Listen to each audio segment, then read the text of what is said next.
Notice he says, Pharaoh's chariots and his hosts hath he cast into the sea. His chosen captains also are drowned in the Red Sea. The depths have covered them. They sank into the bottom as a stone. Thy right hand, O Lord, is become glorious in power. Thy right hand, O Lord, hath dashed in pieces the enemy. They're celebrating their deliverance, you see. The Egyptians and Egypt represented for them the slavery that they were in the world, their hopelessness, their helplessness. And now they've been delivered. They have been redeemed. And that is the sum and substance of their song. And then in verse 11, and I'll drop down, who is like unto thee, O Lord, among the gods? Now they've come out of a land of idolatry. And we've seen the battle of the gods, each one of these plagues leveled against them.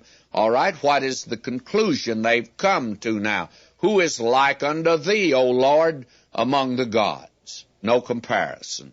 Who is like thee, glorious in holiness, fearful in praises, doing wonders? Now God was teaching then his people a great lesson concerning himself. And he says, Thou stretchest out thy right hand, the earth swalloweth them. And verse 13, Thou in thy mercy hast led forth the people which thou hast redeemed. You see, they were a redeemed people.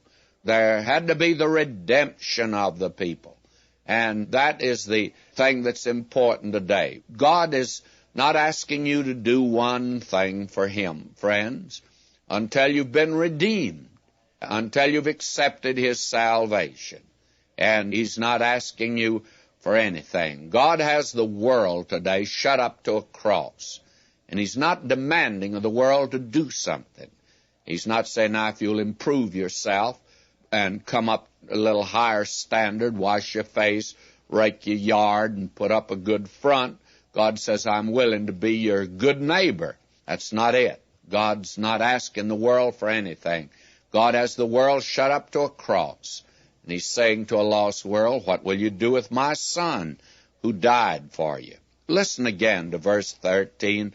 Thou in thy mercy hast led forth the people which thou hast redeemed. Thou hast guided them in thy strength unto thy holy habitation. Just as if they're already in the land. And as far as God is concerned, they are, because he's going to take them there.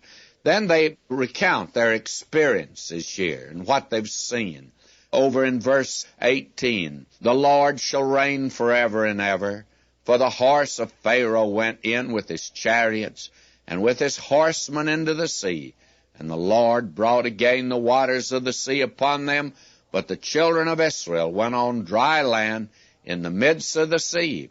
Now we're introduced to a girl we haven't seen since the birth of Moses.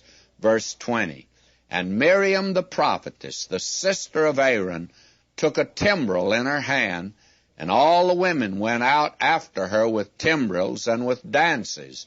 And Miriam answered them, Sing ye to the Lord, for he hath triumphed gloriously. The horse and his rider hath he thrown into the sea. So you can see that there's great praise and thanksgiving to God for his deliverance.